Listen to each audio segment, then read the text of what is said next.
question 15, and it's asking to solve with the substitution method. So as we just saw in Terry's example, there's one way. If you're given two equations where you have variables that are the same in both and you want to solve to find out what x and y are, one way is you can do the subtraction method. The other way, you can do a substitution method. So let's say if we wanted to just, if I wrote this equation as y equal to 63 and I added 7x to both sides, have I changed this equation at all? No, right? It's just written in a different form. But we're saying here that y is equal to 63 plus 7x, right? So what if we swapped it in to this equation?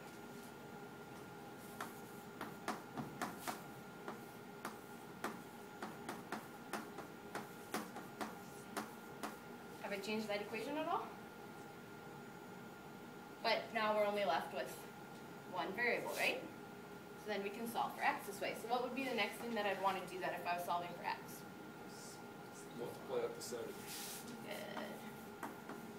63 times 7 on top of your head, Mike. Up top of your head. 441.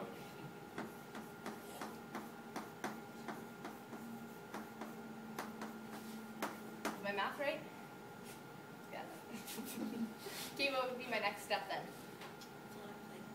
Collect like terms. So what would I put together in this case? Add your x terms. Add my x terms, so I get 52x. And then what do I do with the 441? Subtract it from both sides. Subtract it. So I'm left with, So you're 460. wonderful. Okay, then how would I go from here if I wanted to find out what x was? Multiply by 1 over 52.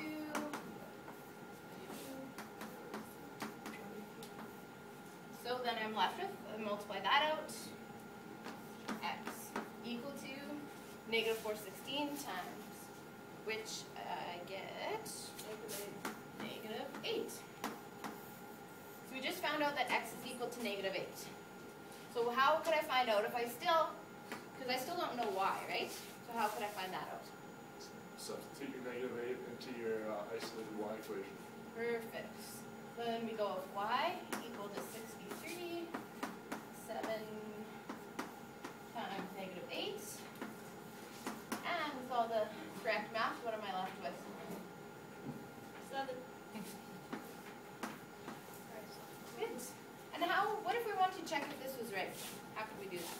Substitute your x and y values back into the original equation. Into the original. So let's just, for fun, take this one. Negative 7 times negative 8 plus 7. And what does this equal if we plug that in?